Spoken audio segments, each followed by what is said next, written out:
देखिए, राज ठाकरे जी ने अपनी बात रखी।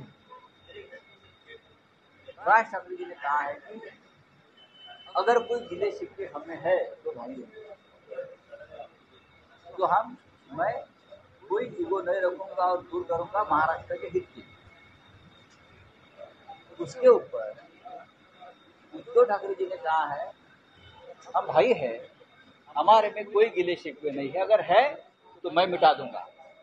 लेकिन एक ही बात है, जिससे हम महाराष्ट्र के दुश्मन मानते हैं, शिवसेना के दुश्मन मानते हैं, उसको अपने घर में आप जगह मत देना, उनके साथ खाने पीने को मत बैठना।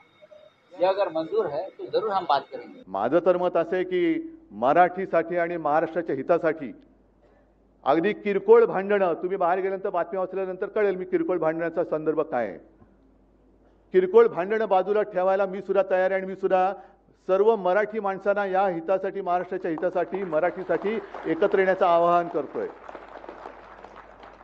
पण माझी अट एक आहे की जेव्हा आम्ही लोकसभेच्या वेळेला सांगत होतो की अरे महाराष्ट्रातनं गुजरातमध्ये सगळे कारभार घेऊन जातात, उद्योग घेऊन जात आहेत, तेव्हाच जर का विरोध केला असता तर आज ते सरकार तिकडे बसलं नसतं। आज तिकडे महाराष्ट्राच्या हिताचा विचार करणारं सरकार आपण केंद्रात बसवलं असतं आणि राज्यात सुद्धा आपल्या महाराष्ट्राच्या हिताचा विचार करणारं सरकार बसलं असतं।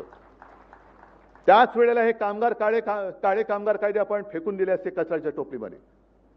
पण तेव्हा पाठिंबा द्यायचा, आता विरोध करायचा, मग परत तडजोड करायची, हे असं नाही। महाराष्ट्राचं हित, मग त्याच्या आड जो कोणी येईल त्याचं स्वागत मी करणार नाही, त्याला मी घरी बोलवणार नाही, त्याच्या घरी मी जाणार नाही, त्याचं आगत स्वागत त्याच्याबरोबर पंक्तीला बसणार नाही, हे पहिले ठरवा आणि मग महाराष्ट्र हिताच्या गोष्टी करा।